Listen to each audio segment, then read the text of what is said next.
Distinguished guests, colleagues, and friends, good morning. I would like to welcome you all. Thank you for coming on this morning to this program of Young Scholars on Turkey Conference of 2014. My name is Erol Cebeci. I'm the Executive Director of the SETA Foundation at Washington, D.C.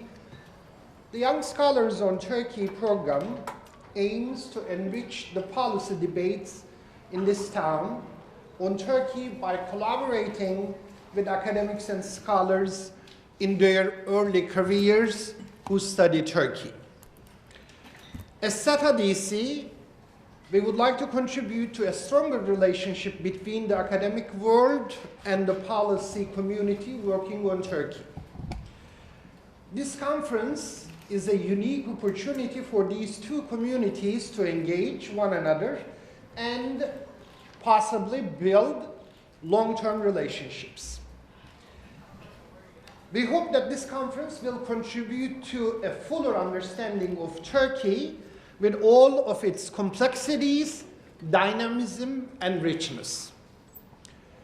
As most of you would know, we are dedicated to help deepen the academic and policy debates on US-Turkey relations and more broadly, Turkish foreign policy.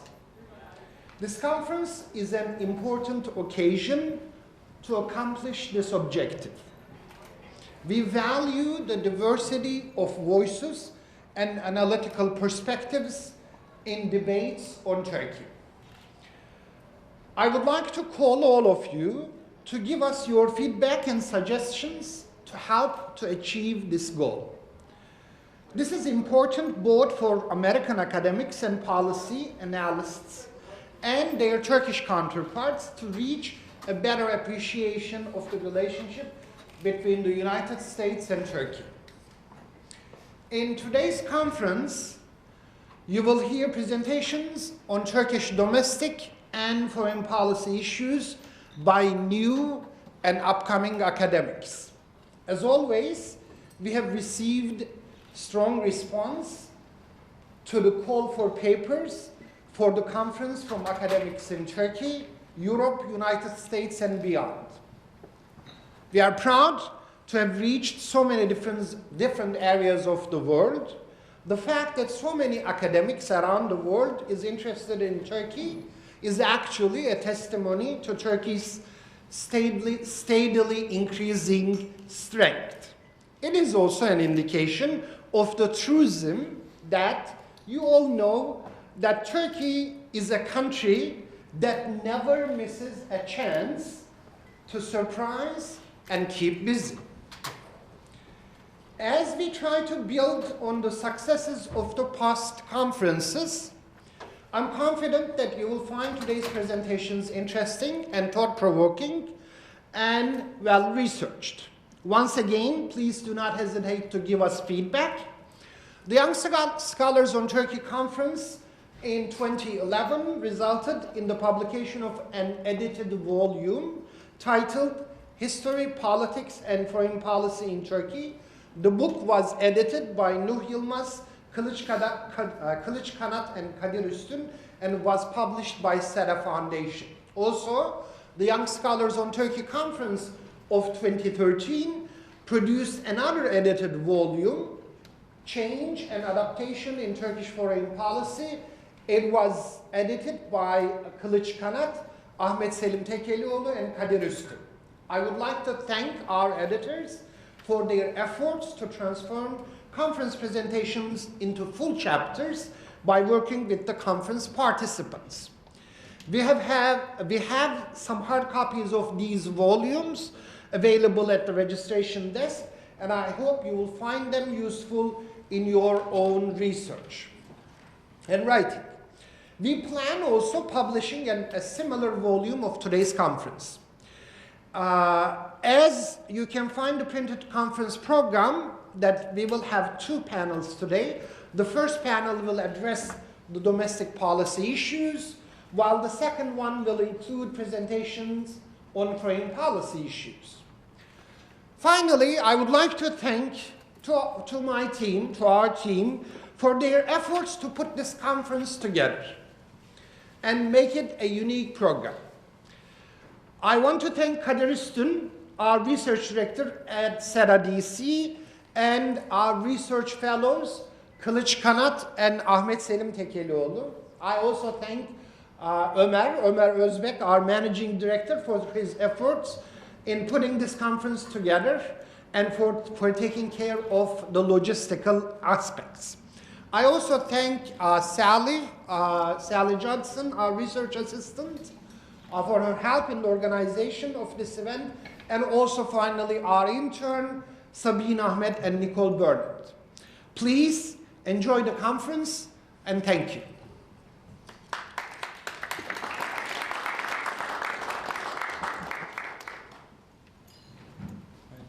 Good morning, everyone, and welcome again. Just one housekeeping item before we start. The wireless network is event router 2, and the password is MPC3V3NT5, which, if you have trouble, you can get the handouts outside. So without further ado, we'll start with the panel. As Erol said, we have a fascinating panel that stands out in the diversity of themes and creativity, the way they tackle the issue. So we'll start off with Huseyin, Alptekin, and before that we are also fortunate to have Michael Carroll join us as our discussant, and I'll introduce our speakers briefly. Huseyin is a doctoral candidate in political science department at the University of Texas, Austin, and he studies on ethnic mobilization, comparative politics, with a focus on Turkish politics, and you have the bios in your handouts. Huseyin.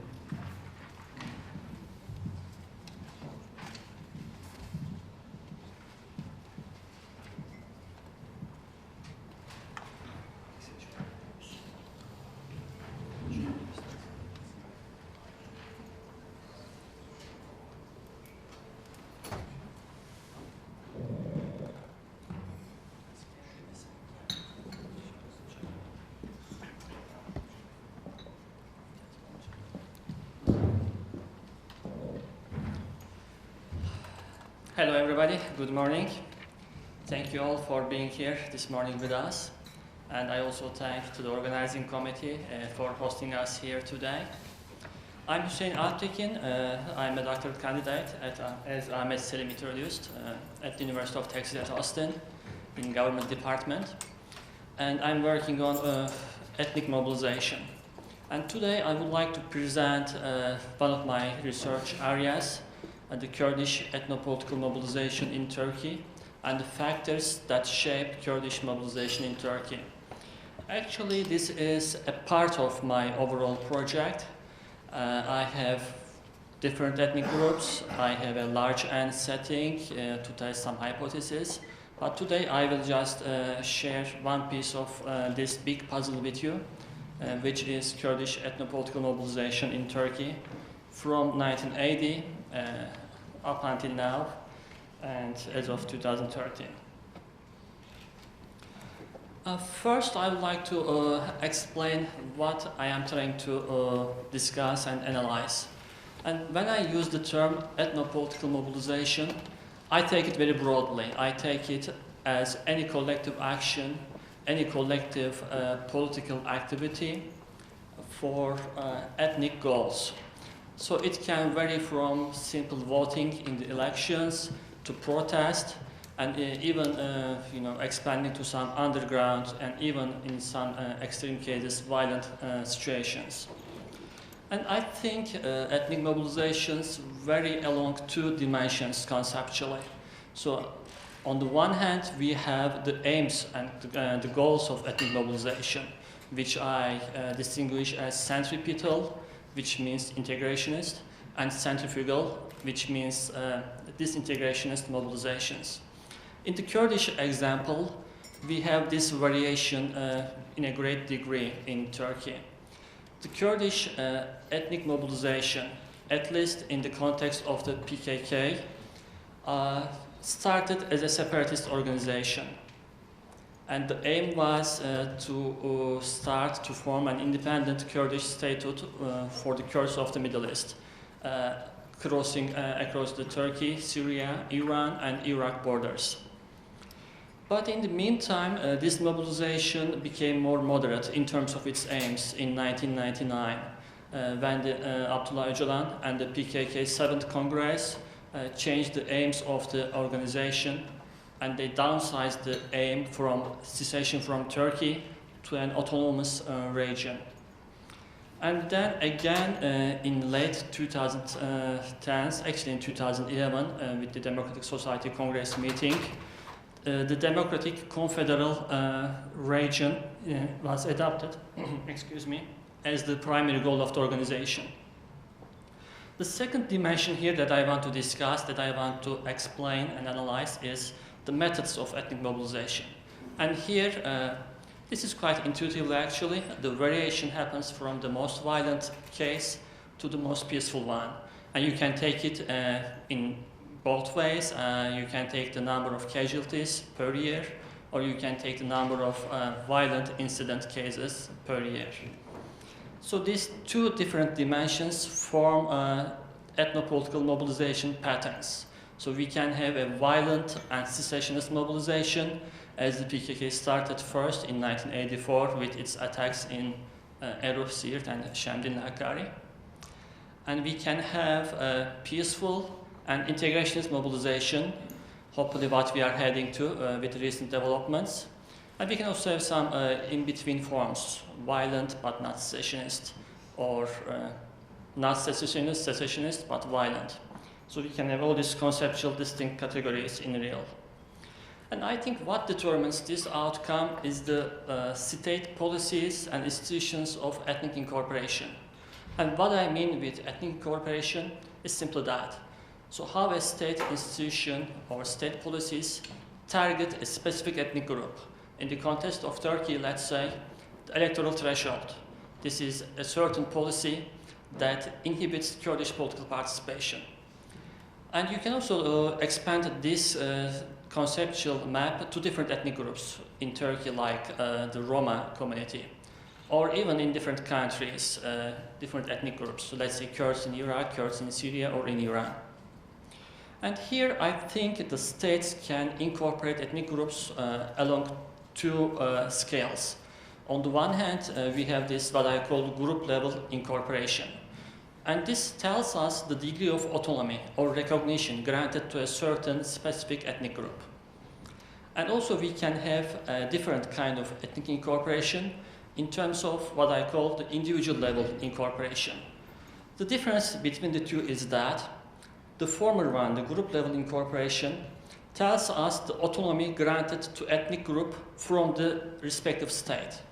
And the individual level incorporation tells us the autonomy granted to individual citizens from their ethnic groups.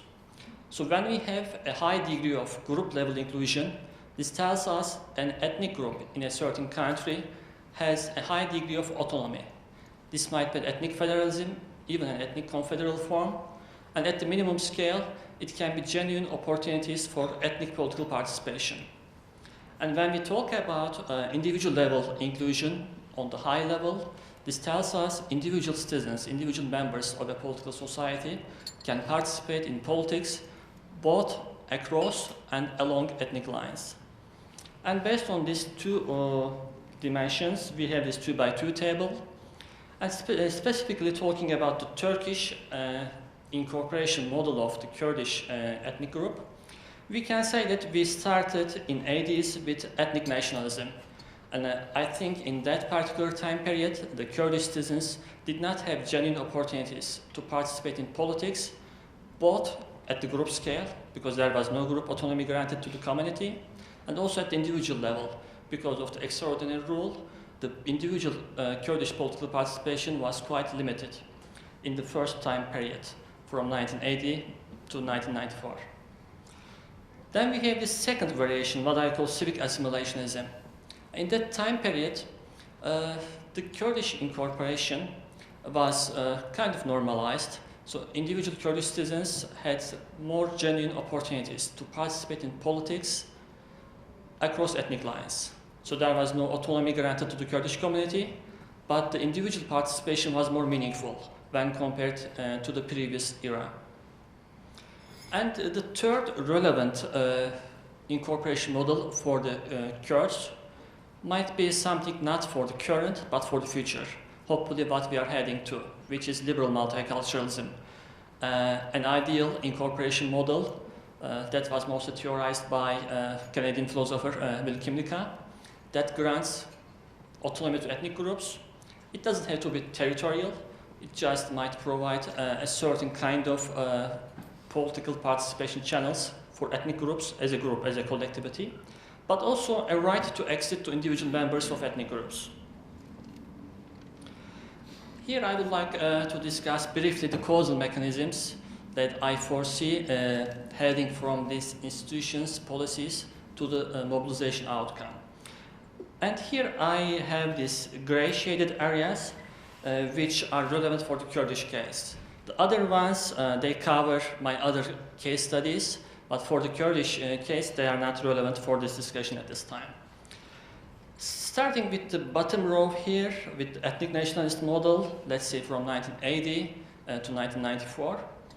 Here we see that there was no genuine political participation opportunity granted to Kurdish citizens at the individual level and also at the group level as a collectivity.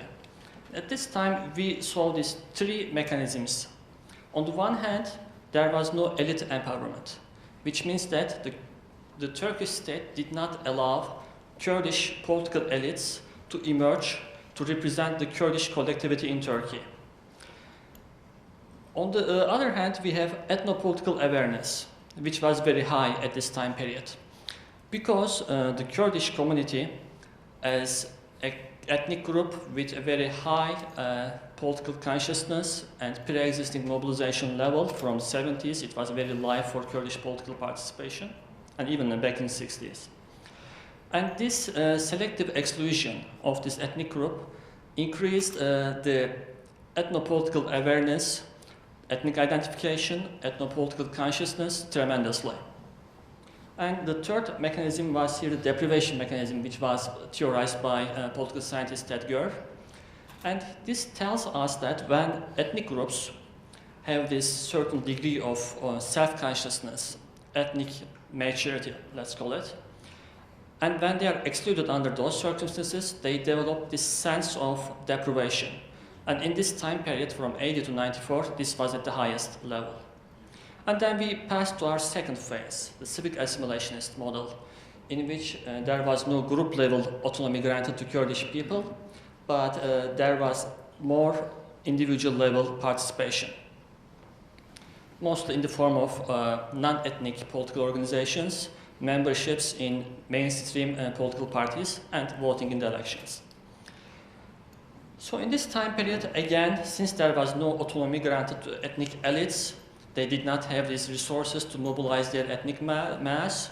They couldn't provide selective incentives for their Kurdish mass, and they also couldn't have coercive mechanisms to police the ethnic group, and they did not have the emergence of ethnic elites in the Kurdish community. At least formally recognized ethnic elites were absent. But again, the ethno-political awareness increased at this time period because this ethnic group was very self-conscious.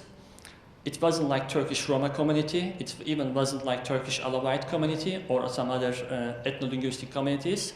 It was the biggest and the most self-conscious ethnic community in Turkey.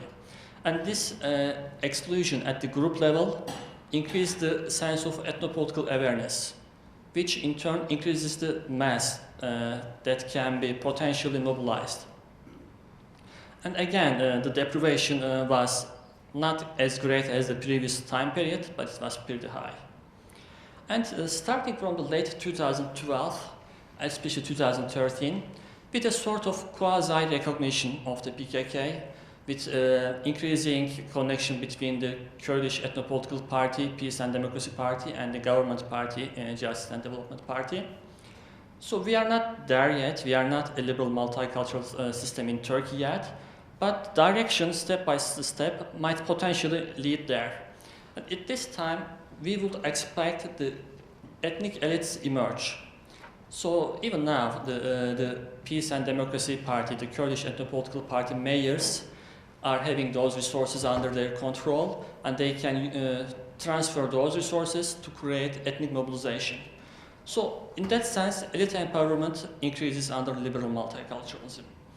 But ethno-political awareness does not increase in the same degree, and also the deprivation feeling just disappears under liberal multiculturalism, which is very important, because I think deprivation is the primary motivation for ethnic violence, ethnic rebellion.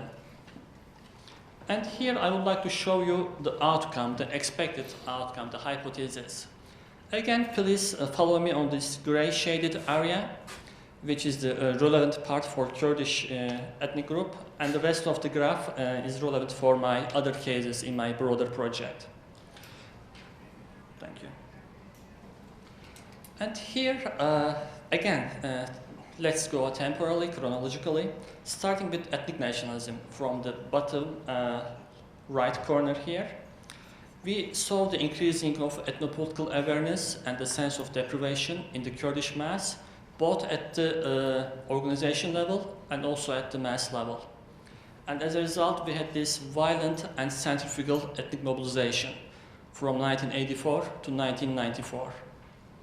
And then in the second stage, in the term what I call civic assimilationist period, the violence did not stop, but it decreased, relatively decreased.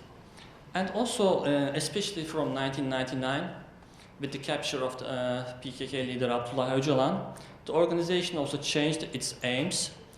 And in that sense, we saw a certain kind of moderation in Kurdish ethno-political mobilization.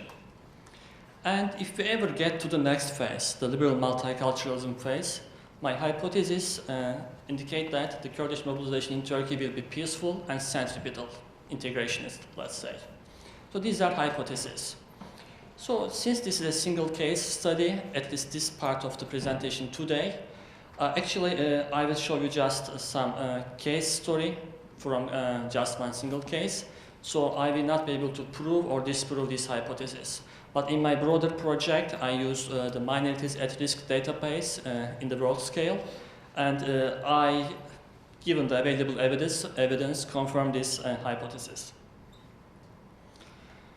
So since I don't have much time, I will briefly go over this, the empirical section. Here I see the 94 as a cut point in terms of the policies implemented over Kurdish minority. And when I use minority, I don't use it in the legal term. I use it in the sociological term.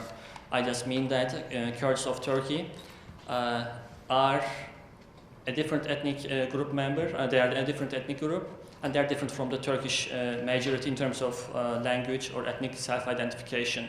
But it doesn't have any legal correspondence in the constitution or in the laws. But from 1995, I think the group level exclusion decreased. And it's not just I think. I went through the human rights reports from Amnesty International, from the EU reports, from the Human Rights Watch.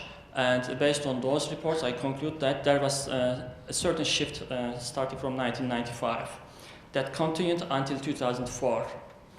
But from 2005, increasingly from the moment from Prime Minister Erdogan's famous Diyarbakir speech that embraced the Kurdish minority actually.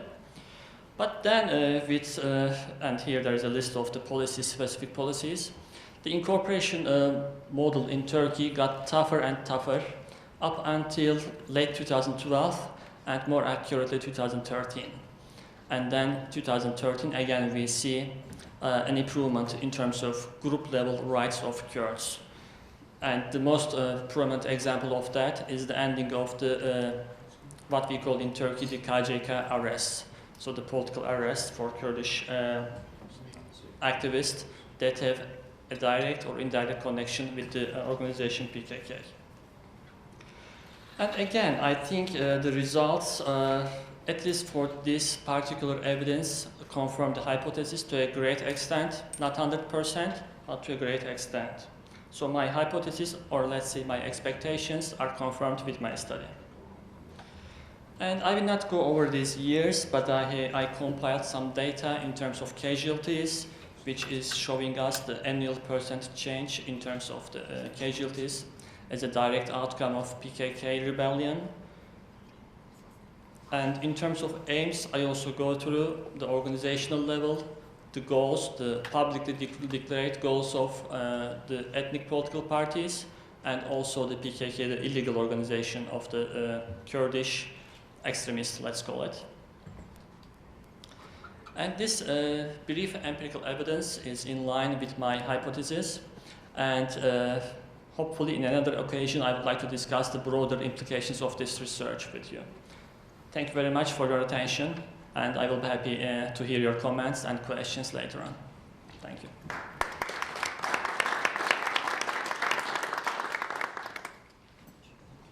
Perfect, and perfect timing. Thank you, Huseyin. So next up we have Dilek Yankaya, who is a lecturer in political science at Sciences Po and author of New Islamic Bourgeoisie, the Turkish model, which basically goes into the presentation as well.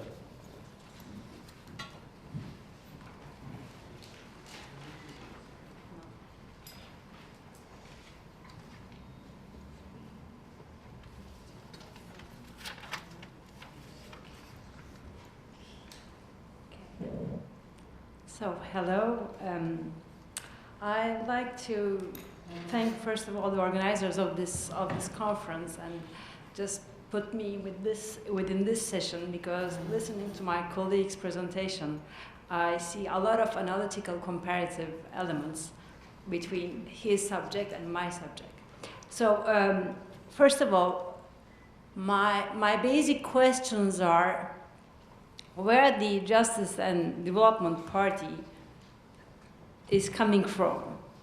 How did it come to power, and how did it do so well to stay in the power since like 13 or 12 years? So my colleague mentioned three crucial elements for democratic participation for Kurds in Turkey, if I understood well: elite empowerment, ethno-political awareness, and deprivation feeling.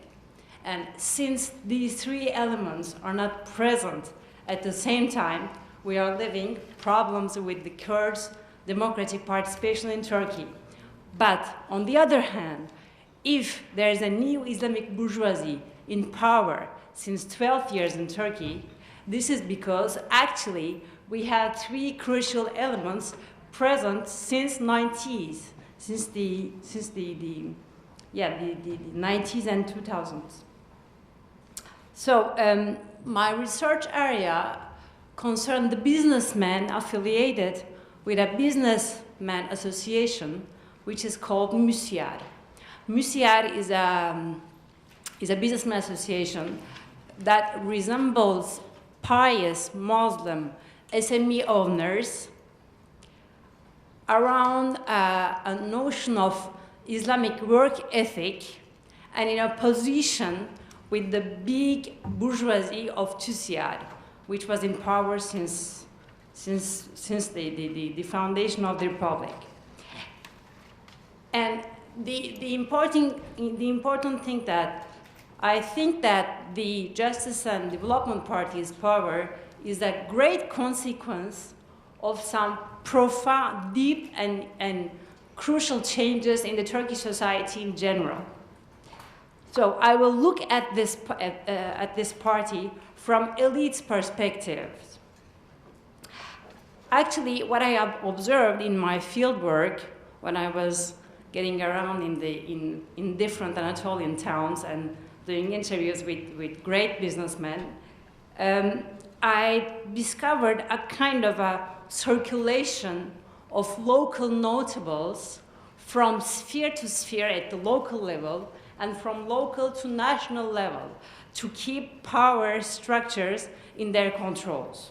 So I would like to share all this information with you just to see how did they do in becoming elites of the new Turkey. Because which is really interesting is that the circulation of elites is the main reason of moral and psychological change in one country. So when the elites change, actually, the political formula of the country, of the governance, changed. So first of all, I would like to to explain this social upward mobility in 2 times.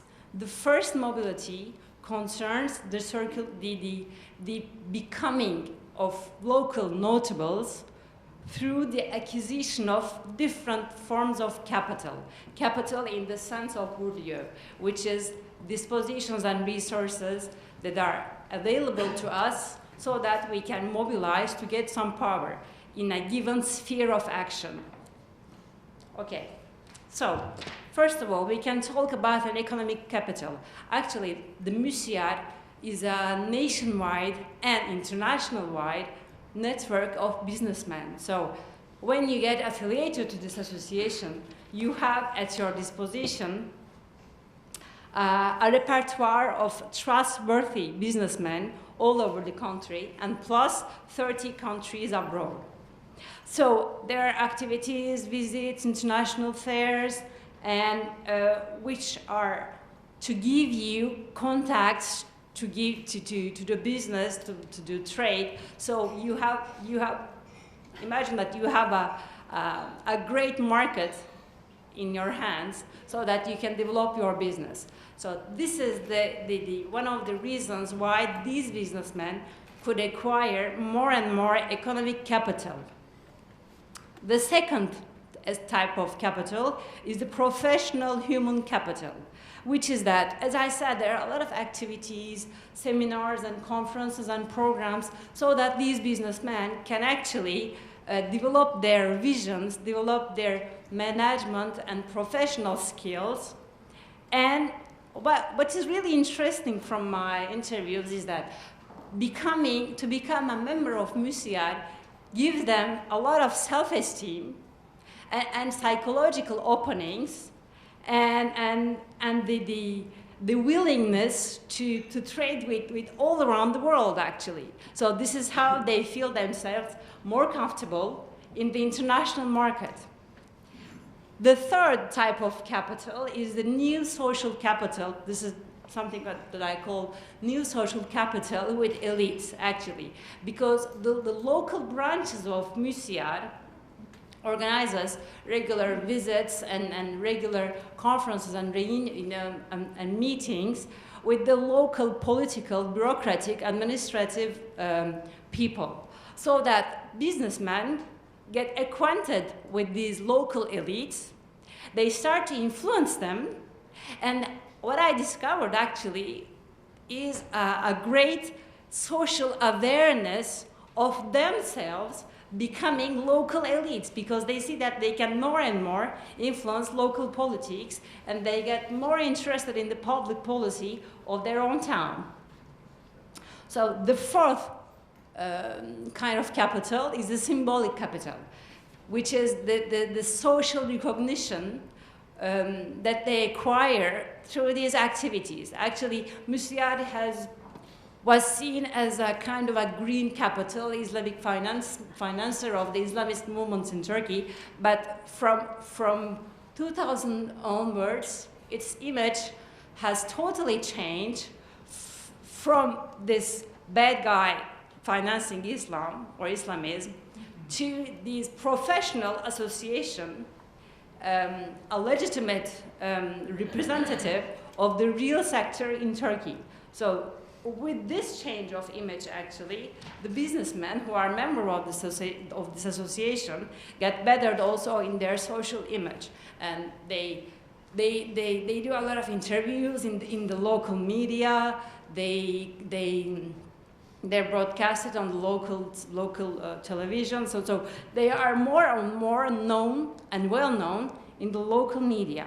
So these are the four capitals, actually, that made this community of businessmen a community of elites. So we are dealing here with a social change, a change in a situation of a group, and this is that change that encourages these elites to seek more political power, because they have the group awareness of their social influence, so that they can seek legitimately more power and more influence in the country's governance. So this is how we see the concrete economic dynamics and social change that forms actually the very basis of the AKP government and AKP powers. So this upward elite mobility crosscuts another social mobility, which is in their engagement into the collective public life. Actually, with all these resources and political awareness, these businessmen get more and more willing to commit themselves into the public life within different social spheres. I can highlight 3 spheres. The first one is the civic associations, the civil society, mainly the charity organizations, the social organizations about like religious activities and stuff. The second one is political parties, engagement in the local organization of the political parties.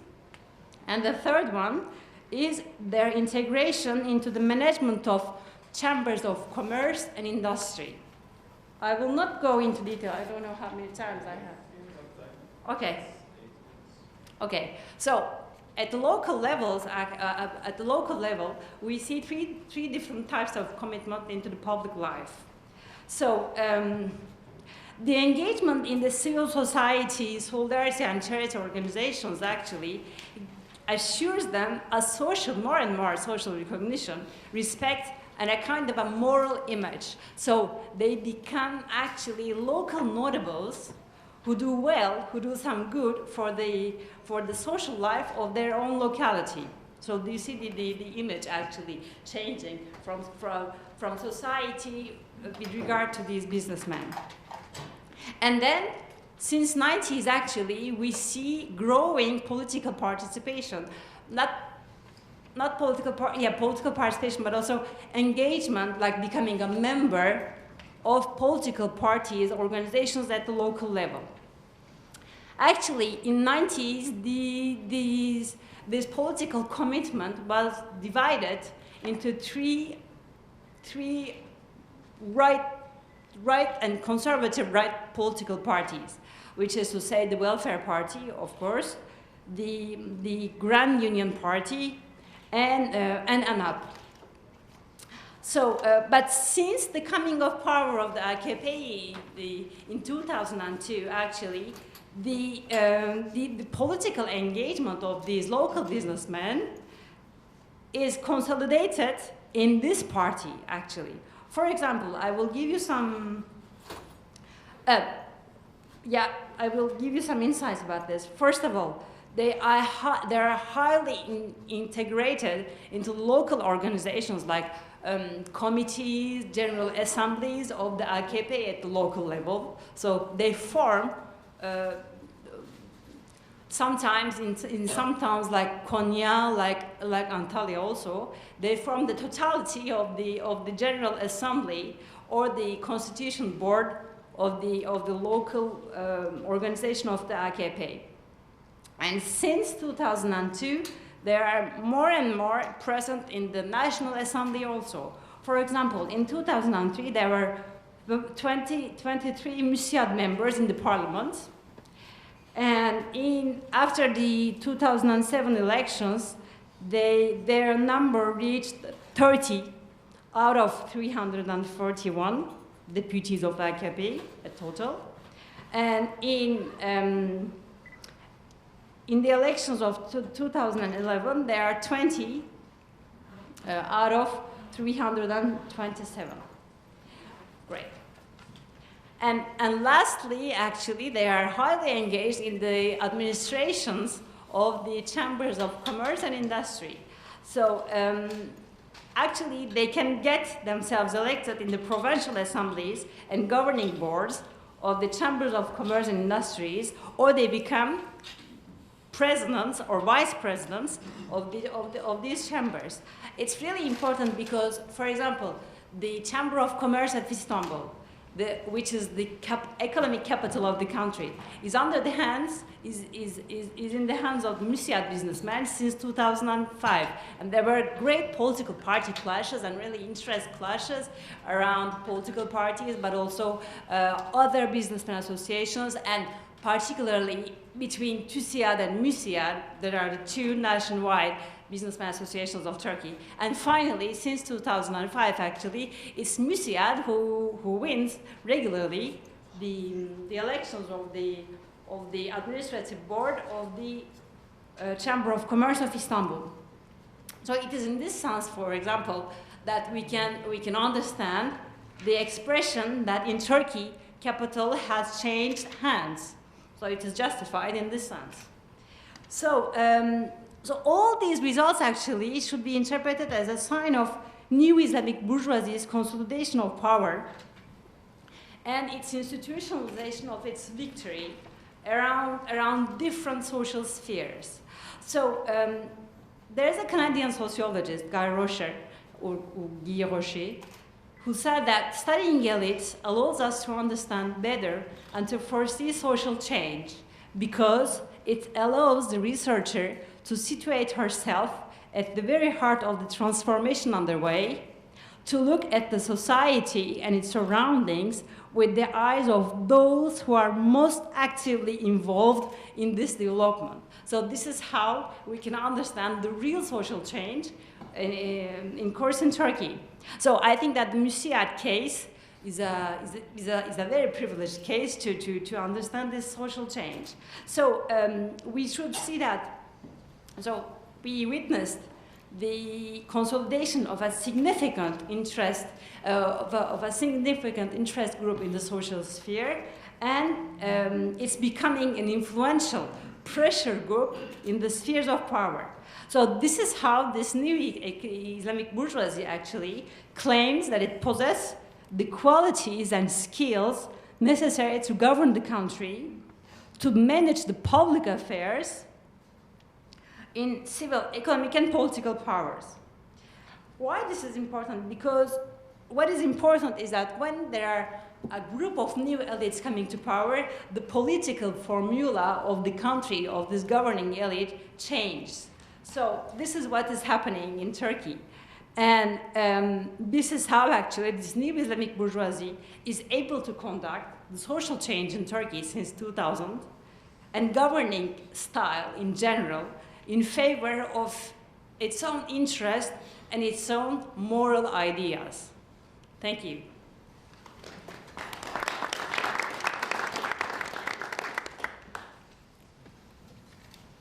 Thank you, Dilek, and again, thanks for keeping up with the time.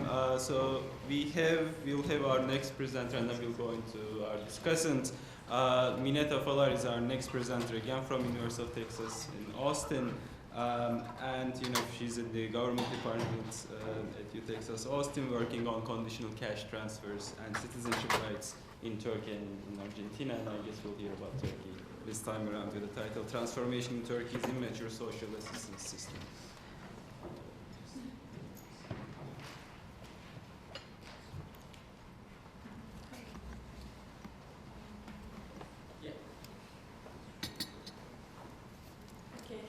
Great.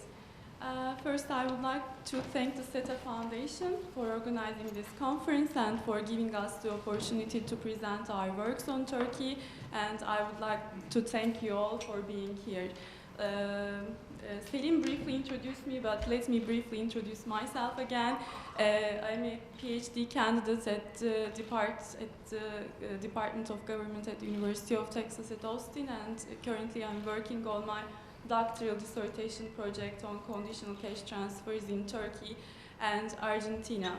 And today I will be presenting on this particular social assistance scheme in Turkey, CCT, and I will portray this program as kind of a critical juncture in Turkey's overall social assistance scheme. And like hearing my colleagues, I will be discussing another dimension of AKP era policy like social goods provisioning and social assistance, which is also extremely important for the party to improve its support, especially among the poor segments of the society. So why do I portray the CCT as a critical juncture? Because I evaluate the overall social assistance scheme as a clientelistic context, which is likely to actually replicate and reinforce the clientelistic and subordinate relations between the recipients and its providers. However, I will argue that the institutional design features of the CCT actually leave room for eliminating clientelism and for establishing for improving the citizenship status of its recipients. Therefore, actually, in this presentation, I adopt more of a rational choice institutionalist RCI perspective, emphasizing the design features of a particular program, and argue that it's actually possible to implement well-designed programs even in hostile contexts like Turkey.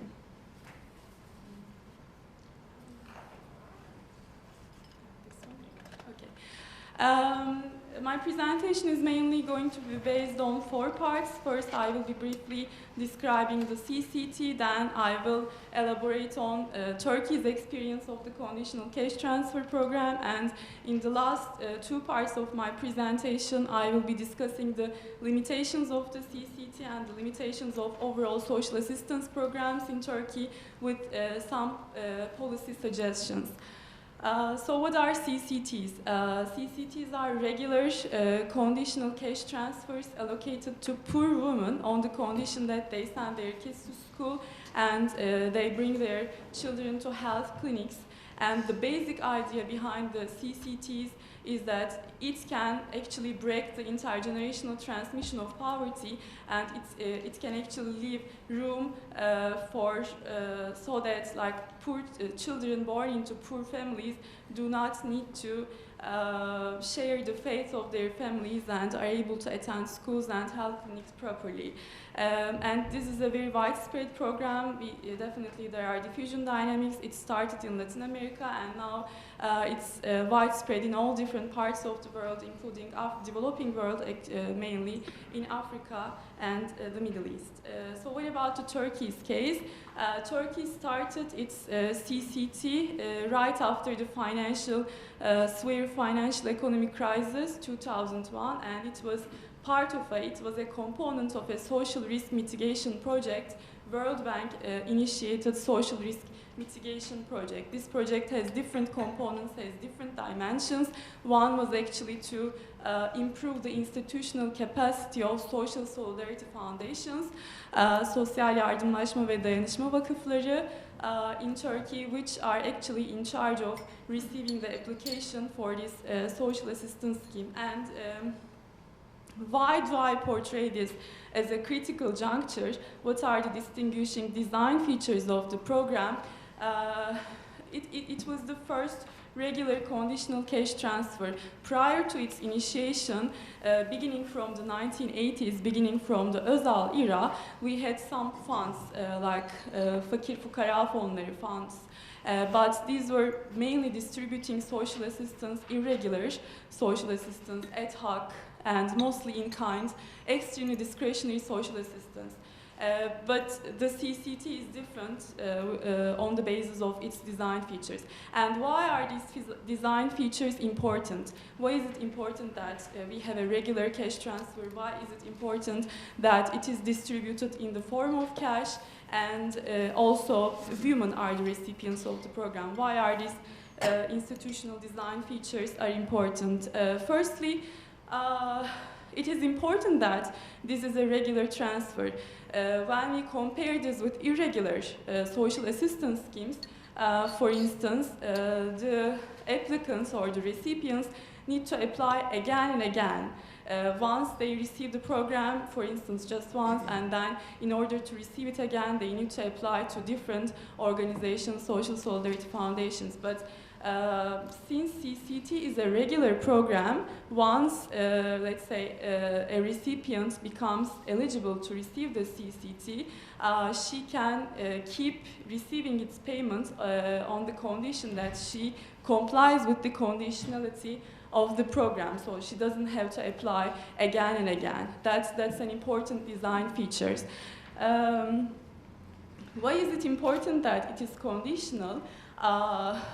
We know that in Turkey, for instance, social assistance schemes or other, let's say, we know about the patronage, corruption, clientelism, and these kinds of social assistance schemes can be offered like as part of a vote buying bargain or like as part of a favor conditioned on the recipient's support to the party or to the organization distributing this social assistance. But CCT is conditional, so the recipient knows that as long as she complies with the conditionality of the criteria, which is there is an attendance, 80% attendance in schools, and also proper checkups in health clinics, health centers, she can keep receiving the CCT. So the conditionality dimensions really leaves less room for the political maneuvering, political manipulation of the program.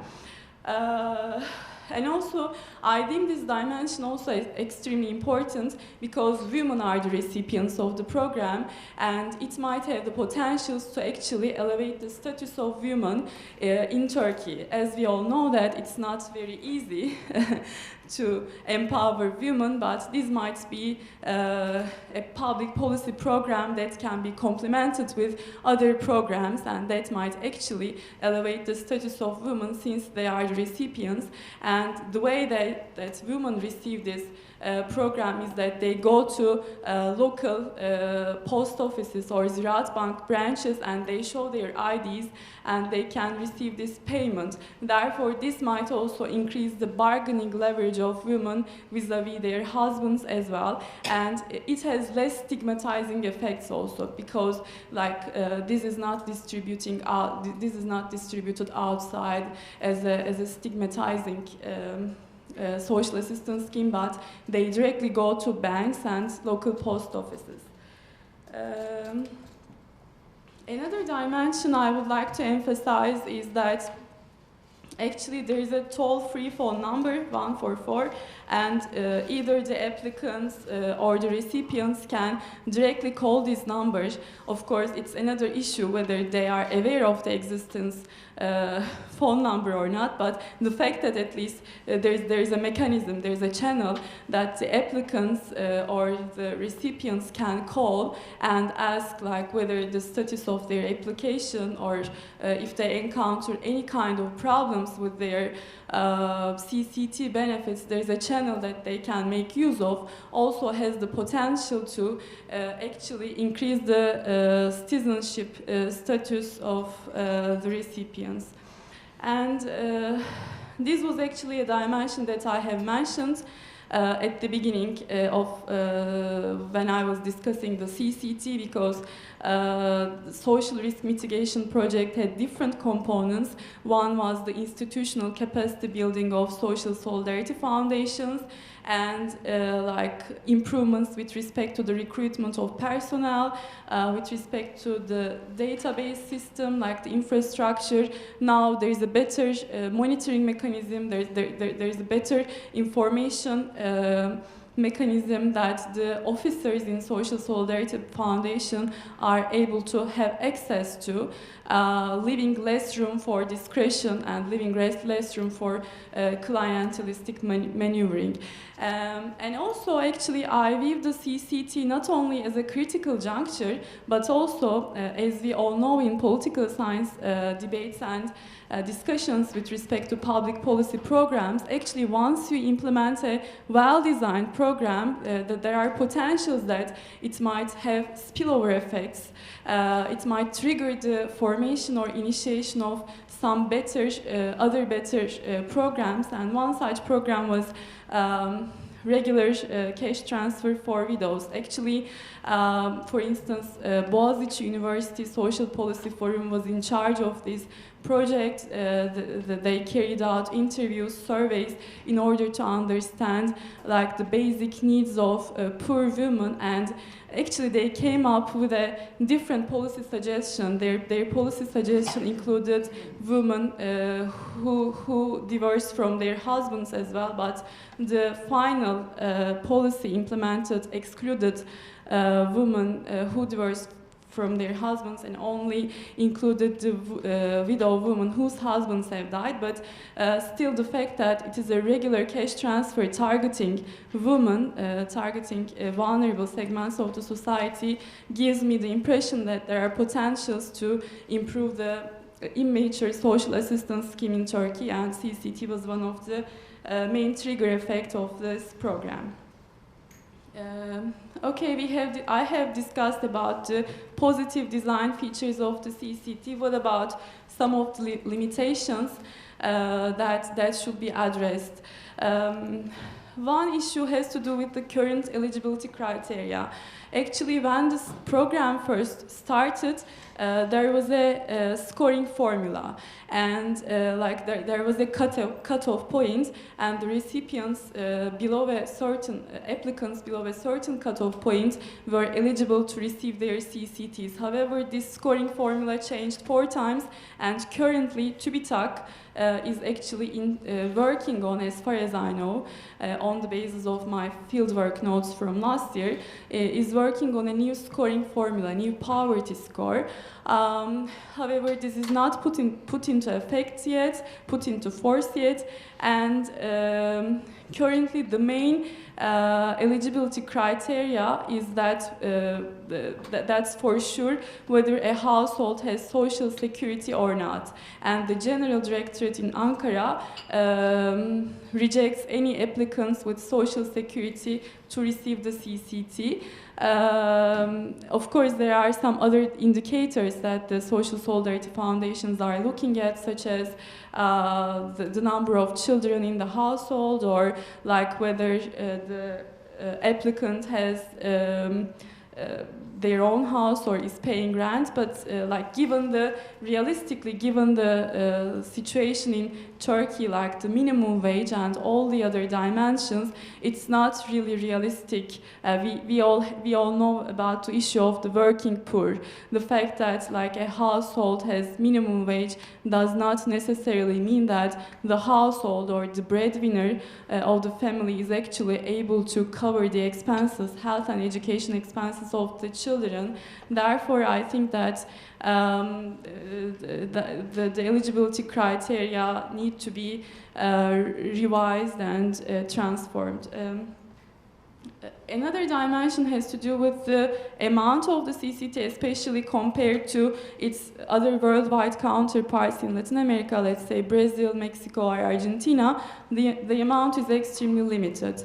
There was a conference in Ankara, I think last year, and this dimension was discussed, and there are some ideas, debates as to increase the amount of the CCT, but that should definitely be addressed so that it can have some kind of a substantial effect on the health and education expenses of the children receiving these programs, and it can combat this structural barriers against poor children. And also, like that it's definitely necessary. It's definitely something positive that the state is making sure that children are regularly attending schools and receiving proper health checkups. But of course, we all know about the problems related with the quality of services with respect in low-income neighborhoods in Turkey. And unless the quality of health and education services are addressed in a better way, then there is really no way that these children, these disadvantaged children are able to overcome these barriers. So CCT needs to be definitely complemented with other programs as well. One of the things that was that is mainly discussed in the literature, like for instance with respect to good, well-designed programs, is that these social assistance schemes need to have better information, good information dissemination systems, so that actually the target group that is eligible to apply for these kinds of programs are aware of the fact that they can receive these programs, because this is a demand-based system. Like the applicants need to apply first, like the social solidarity foundations are not really knocking on the doors of poor people and asking them whether they would like to receive the CECT or not. First, they need to apply. Therefore, it's establishing a better information dissemination system is definitely extremely important, and different channels might be used in this dimension, such as like through school, through teachers, through health personnel, on TV, on media, like with different pamphlets and other things that should be addressed. And one final point has to do actually, I feel like a well-designed social assistance scheme really should be immune from any kind of political maneuvering, and actually the state should be in charge of really distributing this program. However, in the current context with the strength of the Justice and Development Party, AKP, it is a hotly debated issue whether the district governors, kaymakams, are really independent, or whether they are really representing the state or they are representing the party. So that's also another dimension that should be addressed, and the emphasis should be that actually it is not the party that is distributing this program, but it is the state. Okay, finally, just to wrap up, what are the overall limitations in Turkey's immature social assistance schemes and where to go from there? As I said at the beginning of my presentation, I deem the current overall current social assistance framework in Turkey as immune to really political maneuvering, clientelistic exchanges, and other forms of aspects. That's because it's not unified, it is patchy, and there are several different actors that are distributing different forms of social assistance, not only in addition to social solidarity foundations, like there are municipalities, Istanbul greater municipalities distributing this, political party organizations, neighborhood party organizations, and NGOs, and there is really not uniform standards and norms with respect to the way these social assistance schemes are distributed. Actually, when I did my fieldwork in low-income neighborhoods in Turkey, this was really obvious. Like, people who weren't receiving this social assistance scheme were not really aware of the eligibility criteria and had deep mistrust against like different actors, and they were telling me that you need to have some kind of a connection in order to receive different forms of social assistance. So that's an issue that should be addressed. And finally, what I propose, actually it is good to hear that these kinds of debates are also circulated around the bureaucrats in Ankara with their projects, with their proposals, and they have been discussing, they have been proposing suggestions as the possibility of a transitioning to a more rights-based income scheme, and I believe that that should be really like the next step that Turkey should be heading towards, so that we can really talk about social assistance programming or social assistance framework well designed and immune from any kind of potential political maneuvering, and that might actually empower the vulnerable segments of the society. And I will be happy to receive your feedbacks and comments and questions. Thank you so much.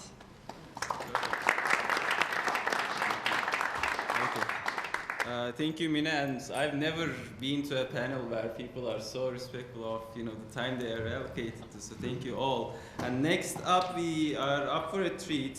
Michael Carroll from Hollings Center, Executive Director of Hollings Center, is our discussant today. And familiar face from Boston, a loss for Boston, a gain for DC, with one leg in Turkey.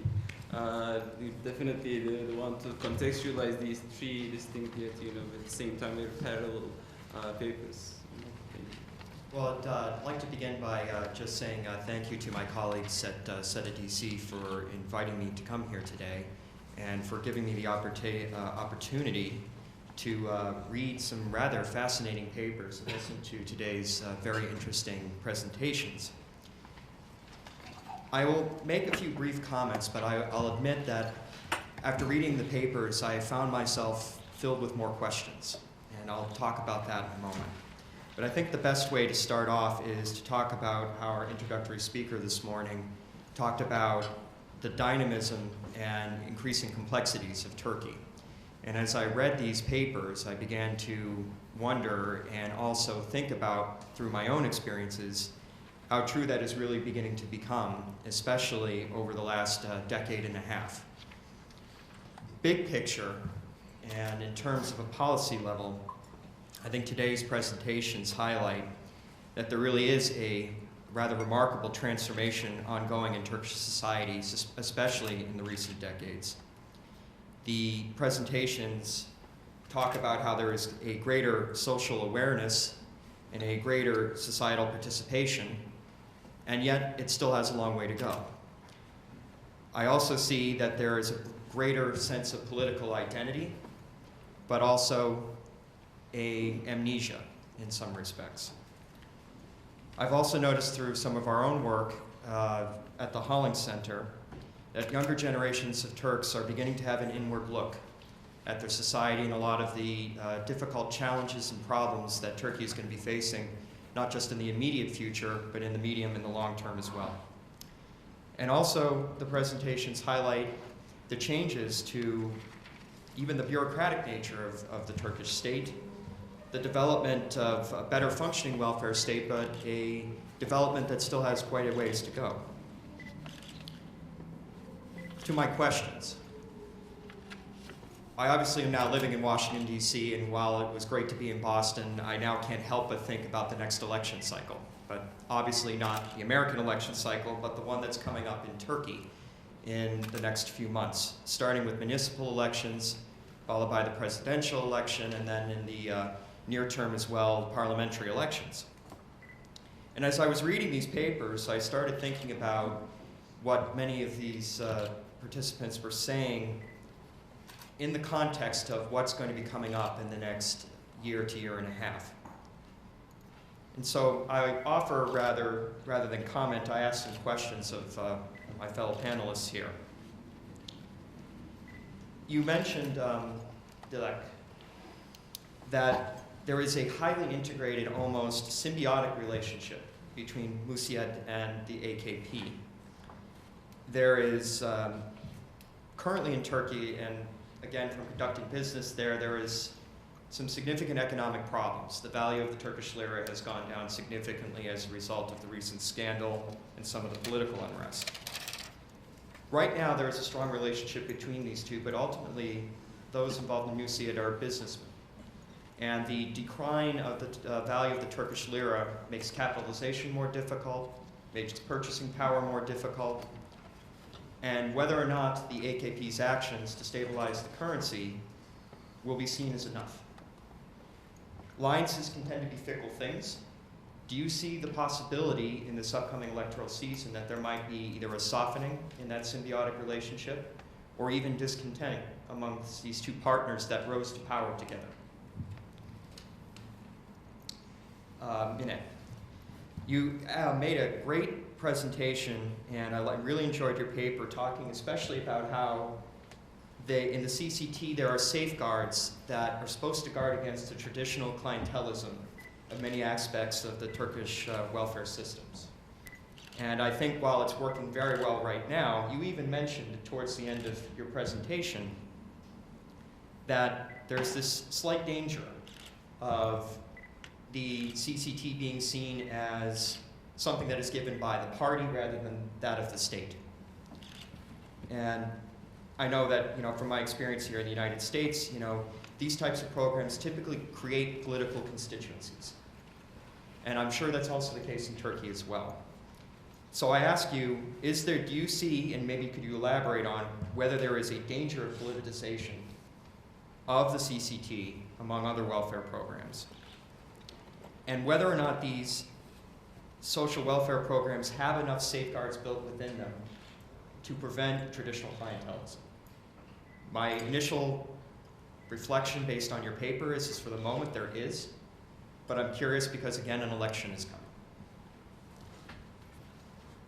I really enjoyed reading your presentation and learning about the oscillating nature of political inclusiveness for the Kurdish state, and I thought your presentation was very interesting in saying how actions created the ethnic and political identity of the Kurds, starting all the way back to 1980. One of the things when I was last in Istanbul was the impending release of the report in 2013 about what was going to be done about the PKK, and you mentioned the fact also that the relaxation of the political arrests in their most recent term. But your presentation also highlighted that there were a lot of great steps forward from about 1999 until about 2004, and then several steps back. We seem to be entering a period again where we're stepping a little bit forward towards greater group inclusiveness. But I wonder once again, with elections coming up, with bad press currently ongoing leading up to these elections, do you suspect whether we're going to be backtracking yet again, away from group inclusiveness back towards more individual inclusiveness? Or do you think we have finally made the greater step forward towards the liberal multicultural state that you believe Turkey should be heading towards? Those are the primary questions that I wanted to raise, again, in this greater context of big picture, a rather intriguing series of developments that have been happening in Turkey for a decade and a half now. And whether, given the current political crisis, whether the current scandals that are going on right now, how this is going to affect individually each one of the sections. So I'll stop talking and I'll open it up to you guys. Right. Perfect. Thank you so much, Michael. So I guess we can do this if everyone takes about 5 to 6 maximum minutes to answer briefly to Michael's points, which some of them will be taking up in our workshop in the afternoon. But if you could reflect on that, and then we'll collect questions from the audience. And for that, if I may ask you to please line up on either aisle and behind the mics and ask your questions. But let's go, in any order that you guys want. Maybe we can start with Dilek, and about 5 minutes. Okay. Thank you for all these remarks and this very relevant question. Actually, this is the hot potato question actually in the country. But let me first detail a bit more about this symbiotic relationship between the AKP and Müsiyad. First of all, we can level it with respect to different elements. First of all, there's interpersonal relationships, because in 1990 actually we see a kind of a division of labor within this Islamist movement. Between those who engage in economic sphere and the others who engage in the political sphere. So they are long-time friends. They got socialized together in the 70s and 80s. So there are really interpersonal connections and a great porosity between these two formations, because, for example, Abdullah Gül is a member of the Müsiyad, as well as Tayyip Erdogan. So, but they are not active members, but they are at the beginning of this businessman mobilization also, and vice versa. So other than these interpersonal connections, you have ideological connections. Actually, both of the both of the organizations represent these new ascending pious middle classes who were frustrated from the modernization and the globalization, and who were reclaiming more participation in the international market, but also taking a bigger part in this modernization processes of Turkey, as well as within the Europeanization. So you have both institutions represent the same ideological claims of the same classes, and so it's highly tied, actually, these relations. So I don't expect for a clear separation between these two organizations. Yet, for example, of course, as a business association, Müsiyat is more autonomous from the political sphere, and it can dare to criticize sometimes the AKP policies and positions. For example, last June, when we had this great Gezi mobilizations, actually, the president of Müsiyat made a declaration to invite the not the AKP but the Tayyip Erdogan, actually, to get to have a more a calmer position, to try to understand all these reclamations, all these claims of the younger generations, who felt actually frustrated from this system and from this government. So they were more positioning themselves on the side of the population than on the side of the politics. So they are able to take some distance when it is needed. Also within this corruption scandal, actually, they invited the government to make a clear distinction between politics and judiciary and economics, and they invited them to deal with the question more on a neutral basis and not that engaged and committed in this rumors. So I don't expect a clear separation, because there is no other candidate to power that can assure this neoliberal opportunities for the businessmen. But maybe they can a bit try to be invite them to be more modest on their some radical positions. Thank you. Mine, perhaps you can. I can go. Well, these are definitely great questions, and when it comes to the elections in Turkey, we all know about populist cycles, and anything can happen prior to the elections.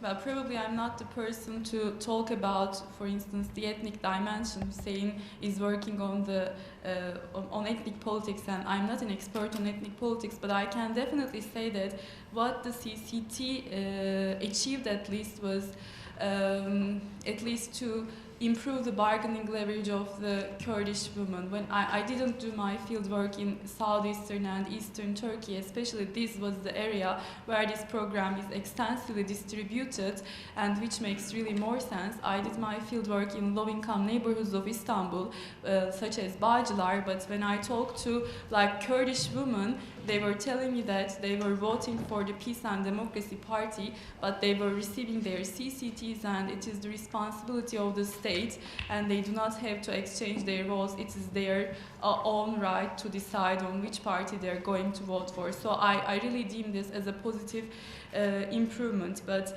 with respect to the election cycles, actually there is no way. I'm pretty sure that the municipalities are going to increase the amount of social assistance they are going to distribute, the AKP municipalities, particularly when we take into account the resource advantage that they have, and there are really no checks and balances, there is no transparency with respect to their budget.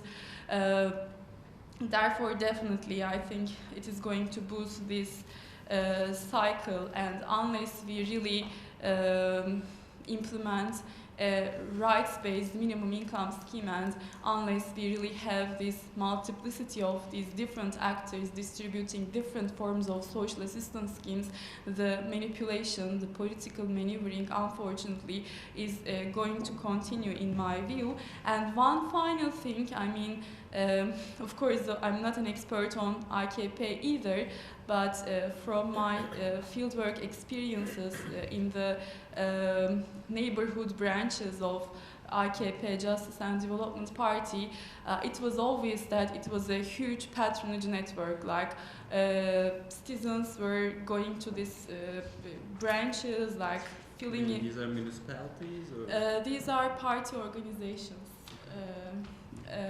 Neighborhood organizations, parti teşkilatları, like filling in their CVs and asking for patronage.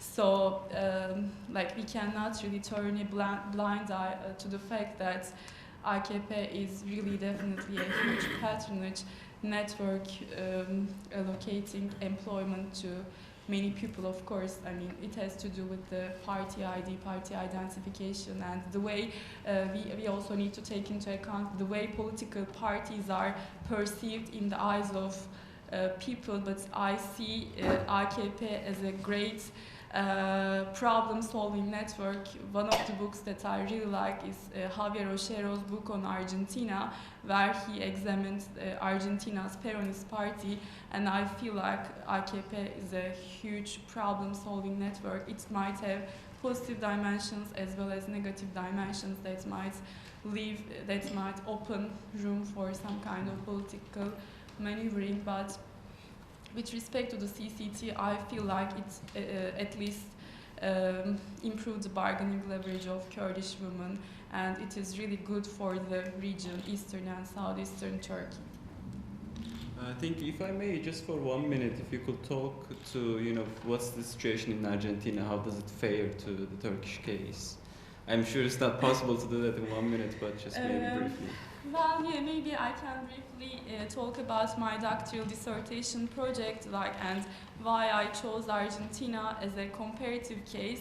Actually, I evaluate these two contexts as two clientelistic contexts, but two most different systems design. Of course, there are various differences between Turkey and Argentina, but one of the similarities has to do with the way Peronist Party and the incumbent Justice and Development Party are operating as really huge clientelistic networks. And I'm looking at, of course, the Peronist Party is a left-wing party, Frente para la Victoria, but the way these parties are organized, there are similarities, and I'm looking at a similar program in Argentina, a similar CCT, Asignación Universal por Hijo, and looking at whether this program is also manipulated by the incumbent Peronist party. And my overall findings is that, like, when you have well-designed institutional programs, like the rules of the game or the formal rules of the game,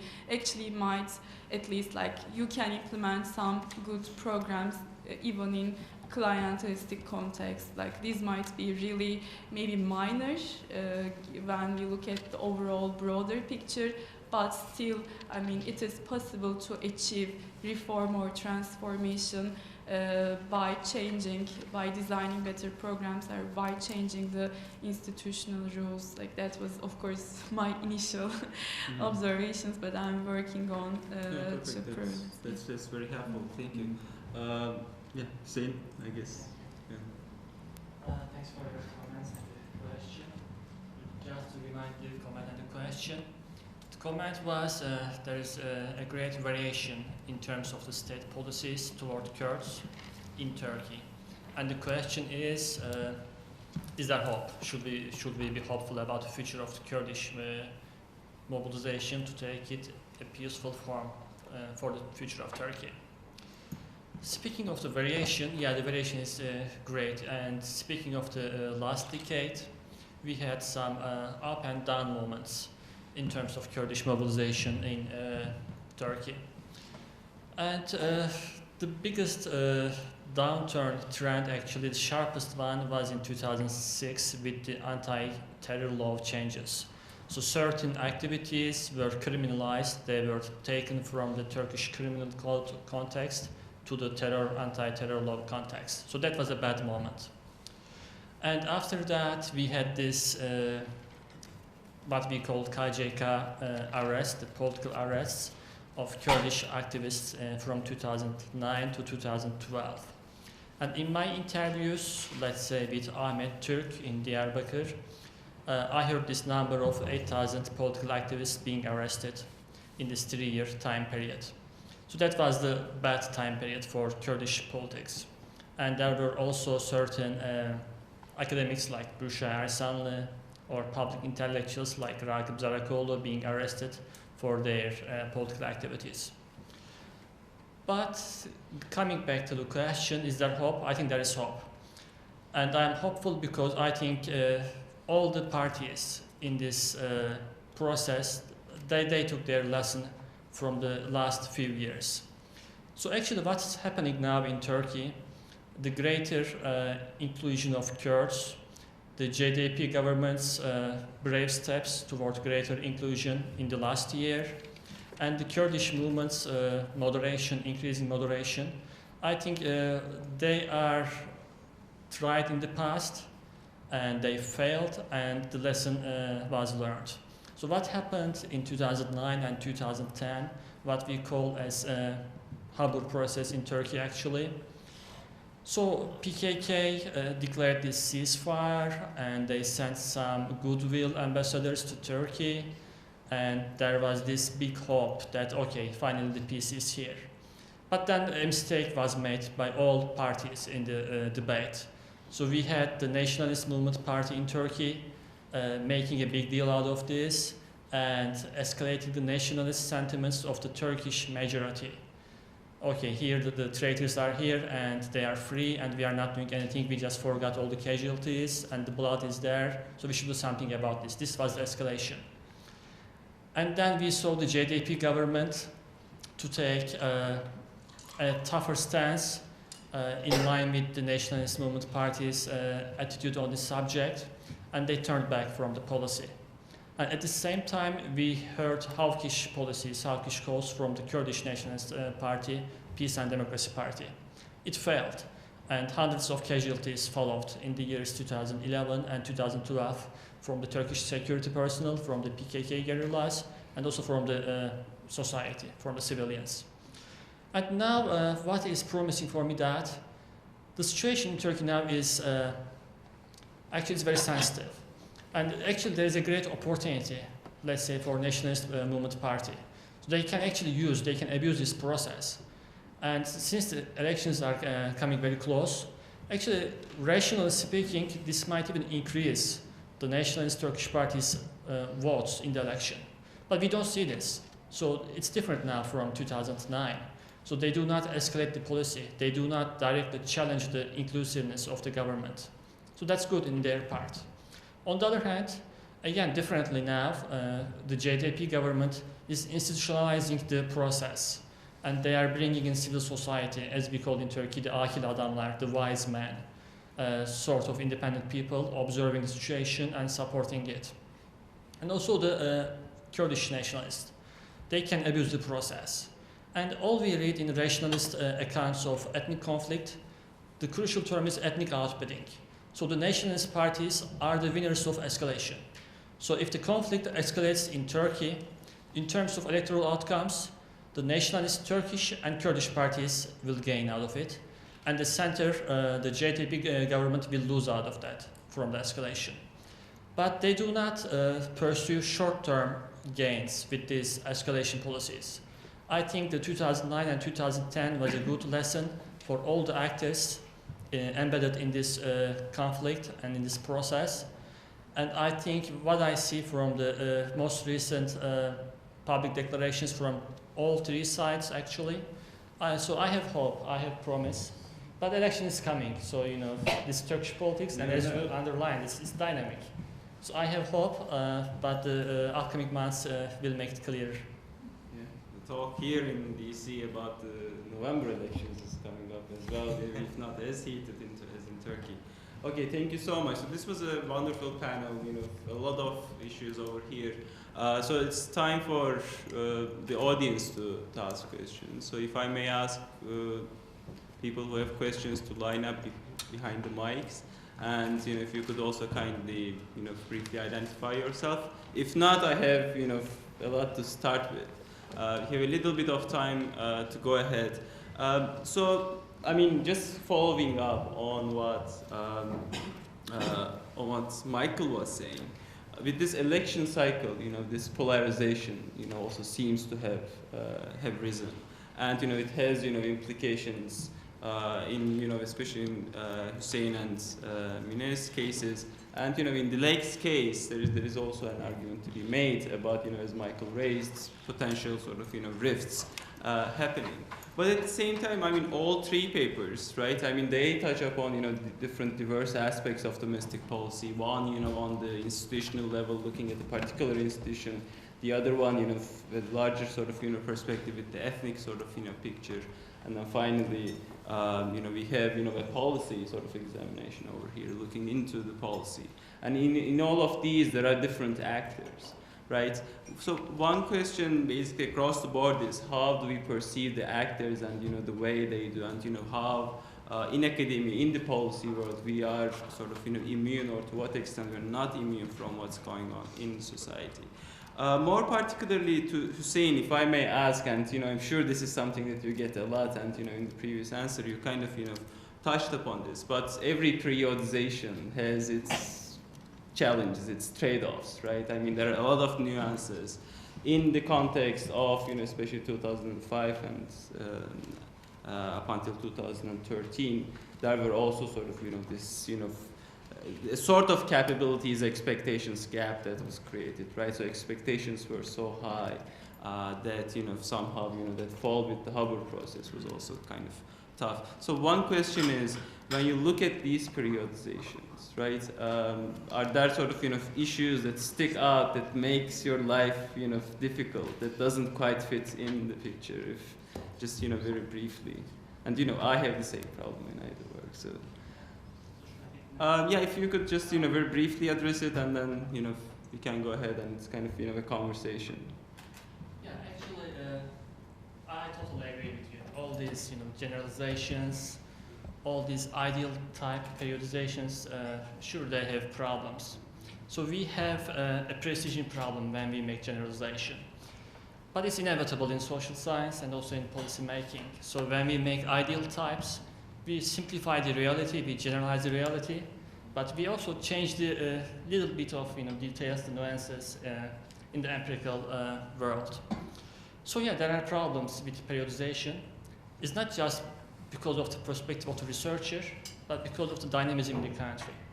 So let's say in the Kurdish case in Turkey, we have this brave speech in 2005 in Diyarbakir by PM Erdogan, embracing the Kurdish reality and apologizing for the past state policies. So it's a great thing, it's happy news for Turks, for Kurds, for everybody. But then 1 year later, the new law comes, the anti-terror law. So discourse and the policy, they do not fit. And then the arrests start. And the same policy, the same government, then changed again in late 2012. And again, a very brave step was taken, a direct negotiation with the PKK. And the partly removal of the PKK leader, Öcalan's isolation, and now people are taken to the İmralı Island to negotiate and to talk with Abdullah Öcalan. So these things were not imaginable, they were not thinkable, you know, just a couple of years ago when we had this 8,000 people under arrest. So it's changing very fast. Mm-hmm. And in each period, there are ups and downs. So I guess, for example, Uludere-Roboski case is one of those downsides, in the more recent, more positive sort of area, right? Yeah, I didn't touch upon that, yeah. But which perhaps, I mean, it's also interesting that, you know, that doesn't derail the whole process. That, you know, it is still sort of manageable, which maybe, you know, also speaks to your sort of, you know, larger narrative over here. As traumatic as it can be, you know, it didn't derail the whole process. And, you know, the back channel seems to be working especially with Öcalan being at the center. Yeah. Perfect. Thank you so much. Any points from anyone? Any questions? Yes, please, sir. If you could kindly just state your name and identify your institutional affiliation. Thank you very much. I'm Benjamin Tu, a retired diplomat. This question is for Ms. Yankaya. You mentioned that the Musiyat businessman's organization has connections in 30 other countries.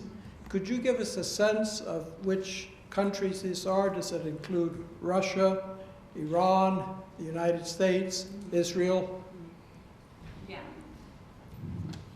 Shall I take the question right away? Okay. Thank you for this question. Actually, yeah.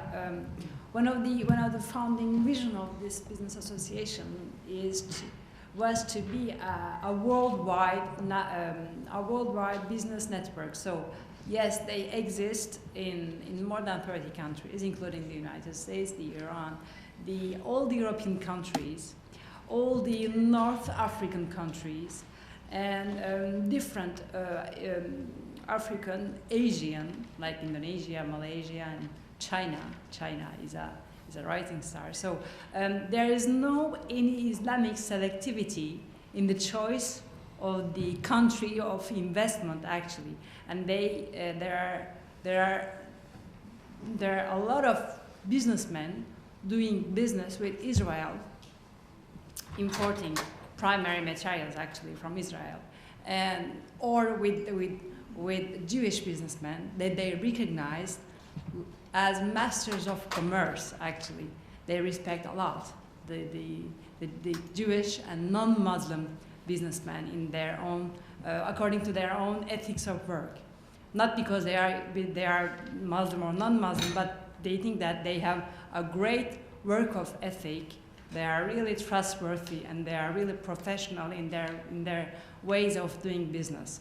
So yeah, it's a worldwide international network actually.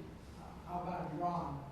Iran, of course, there's a branch, there's a representative in Iran, and they have quite trade relations with Iran also. I can't go into detail now in terms of quantities or qualities of the trade, but they are very, very much present in the Iranian market, especially in the construction market, because there are a lot of construction enterprise in this association, so they are highly integrated in the Iranian market. Hi, I'm Sharon Weiner from the Foreign Service Institute. This is also a question for Dilek. Could you talk a bit about, or do some comparison between how you've described Musiyat operating, both within Turkey and outside Turkey, and the role of Tuscan, because they do very similar things, and then comment on, sort of relationship between Tuscan and the AKP. Thank you. Actually, this is a question that comes quite frequently recently. We know why. So yes, both of them are business associations claiming a nationwide representation of the SME sector, particularly, and if the Musiyat was the pioneer of this SME business owners associations, Tuscan is a follower, let's say. Actually, yes, now I have to get into details of the transformation that the Musiyat has been having since 1990s. But actually, it started as an Islamic businessman association that recruited or that accepted their members, mostly having personal affinities with this Islamic movement of national outlook, actually. But then this association had a great transformation, starting with the 1997 laicist military intervention, and then the Europeanization process, and then the 2001 economic crisis. So they They were a more Islamist kind of business association, and then today I can define it more as a professional, greatly professional business association, having some Islamic affinities, like Islam is no more a political issue, but a moral, ethic issue of integrated into the ways of doing business. So they got, of course, when an elite group come to power, they have this tendency of closing itself and become more elitist and more selective when they accept new members. So, for example, the primary difference between Musyad and Tuscon today is that Tuscon has a enlarging strategy to get more possible members within itself. Yet Musyad has become more and more elitist, and they choose their members not to have a lot of members, but to have strong members, actually influential members in economy, but also in this local notable influence sphere, you know. So this is one of the main differences. The second one is. If you could wrap up in 1 minute. Okay. The second one is that the Musyad members have no special affinities with any kind of movements now, but Tuscon members have still great, strong affinities with the Fethullah Gülen movement. So one is more faith-based, let's say, more communitarian. The other one is more open and professional. But we can discuss during the coffee break if you have any other questions. Thank you. Thank you. Yes, please.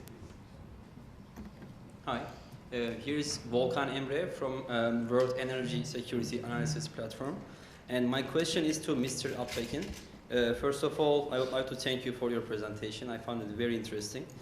The last page of your presentation contains highlights from the parliamentary elections in Turkey in the past 25 years, with a special focus on Kurdish political parties and movements. I found the number of votes received in 1991 elections very high. It was, as far as I remember, around 2 million votes. And my question is, what is the reason for that? I might be wrong, by the way. This slide stayed for a very short time period. That's my question, and I would also like to hear about the other ethnic groups which are object to your study.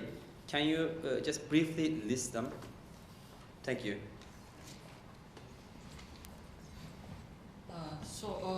Thank you for your question. Actually, in my slide, I don't think I had 91 elections. It wasn't there. But I think in that election, there was no Kurdish party running for the election. But they ran as connected to the Social Democratic Party CHP under Erdal İnönü's leadership. I believe about 14 representatives entered the parliament then. But I would agree with you, so the numbers of the BDP votes or the preceding political parties that were constitutionally banned before, they varied a lot. Actually, that variation in terms of votes also followed the pattern of these changing policies. So when we look at the votes received, let's say in 2007 elections, it was much higher than the previous 2002 elections. And if we remember, in 2007, the incorporation model or the political treatment of Turkish Kurds, let's call it, was bad. And in that time period, the BDP increased its votes. But if you look at the last general elections in 2011, we see a downturn trend in BDP votes and an upward trend in JDP votes. And it totally makes sense, because if you take the Kurdish population as our sample, and if we follow, let's say, the logic of the median voter, so there is this median Kurdish guy who cares about the Kurdish rights, but who also has other considerations from the economic to the social issues. And both the BDP and the JDP, they are trying to appeal to this median voter. And when the AKP embraces more inclusion for the Kurdish political rights, this median voter is inclining toward AKP. But when we see more strict policies, as we saw, especially from 2006 to 2012, then that person is inclined to vote for the BDP. So I think that variation in terms of electoral outcomes is following the policies that were implemented by the central state. And yeah, I would agree with your statement there. So there is this variation following the policies. For your last point, so in this broader project, I have 4 ethnic groups. I have the Roma and Kurds from Turkey, and I have Turks in Cyprus and in Bulgaria. And there is also this large and minorities at risk database that I'm working on, and they have over 200 ethnic groups. And the time period I'm focusing in that data set is from 1990 to 2003, based on data availability. So they include. Yeah, that's just the, just quickly addressing the question. So yeah, the project is bigger than the Kurdish question, but I think that's the most important part of my project. Thank you, Huseyin. So okay, we have about 5 minutes left. So if I may get, both questions, one after another. I don't know who lined up first. Okay. Please go ahead, and then we'll answer the questions. Sure. Andrew Shoriko at the Center for Arms Control and Non-Proliferation. My question is for Ms. Tafolar. You mentioned that one of the limits of the CCT system and the broader social goods provision system in Turkey is that it's very patchy and not fully unified.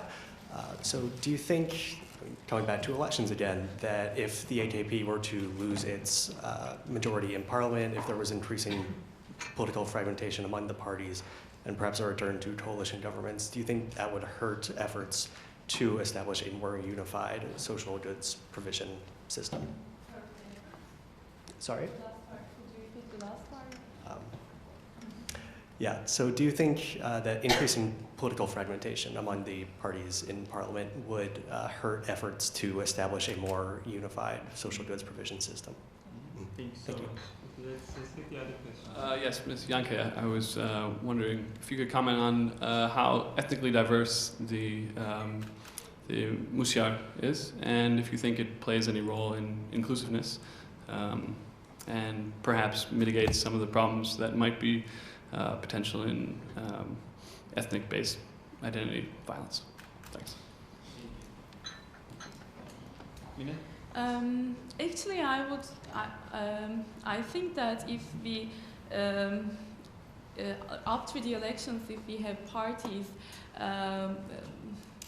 maybe some kind of coalition governments, or maybe more competition after the elections, actually that would pave the way for more transformation and more improvement with respect to the accomplishment of a unified social assistance scheme. For instance, when we think about the previous elections, the opposition party, Republican People's Party, suggested a family insurance scheme, which was along the lines of a rights-based minimum income scheme, and I think it was to the advantage of the smaller parties actually to establish and to initiate a